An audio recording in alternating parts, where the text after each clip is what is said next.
Hey guys, I realized that I just put out a video and didn't even show you what I learned. Now, I like stories and I like to learn things, so I watch a lot of YouTube videos and I just take in information. By the way, my name is Gilberta. I am a face painter. I like to travel around. I'm very nomadic that way. At least I want to be. And I was watching some YouTube videos, and it reminded me a story about about the stone soup. And it was basically kind of where soup comes from and why people in the winter tend to get hungry for soup. And that is because back in the day, our ancestors, the people that came before us, would hunker down in the winter because they didn't have daily jobs and they didn't have to move out in the snow. And they were actually pretty smart because they found nice caves to keep warm, and they stored their food like the squirrels. And so basically, they would take the snow and or water, whatever they had stored, and they would create these magnificent soups.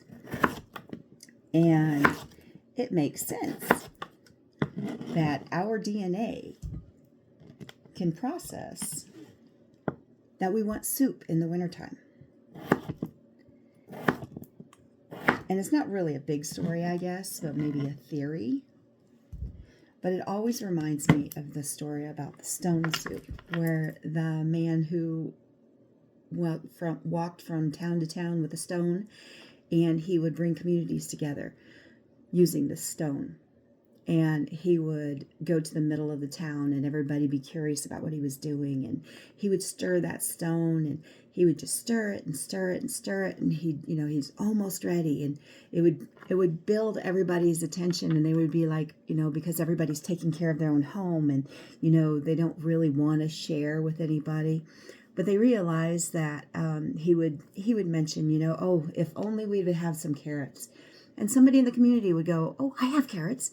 So then they'd want to help, and it just brought the community together in a sneaky kind of way. And they would create the most wonderful soup to share with their own community. And it took this person with this stone and a pan and a message of love to get people to come together and make soup. And if you haven't ever heard of stone soup, make sure you read the book, or just Google it on YouTube, or even Google. And there's a lot of good history to it. But I wanted to share that with you because it kind of resonated with me. I'm like, yeah, when it gets snowy, I want soup. One of the favorite soups that I love, and it's the simplest recipe, is just potatoes cubed. You put hamburger in it, salt and pepper it, add some water, and it is a simple potato soup. I don't have to add the milk and all the other ingredients, and it is just mainly because I love potatoes. And it's just the simplest soup, and it is so yummy. And I will try not to eat all the potatoes before my son gets home. Anyway, I just wanted to share that soup story with you, and maybe that will make sense to you too. All right. Have a good day. Love you. And share your knowledge. What's your favorite soup?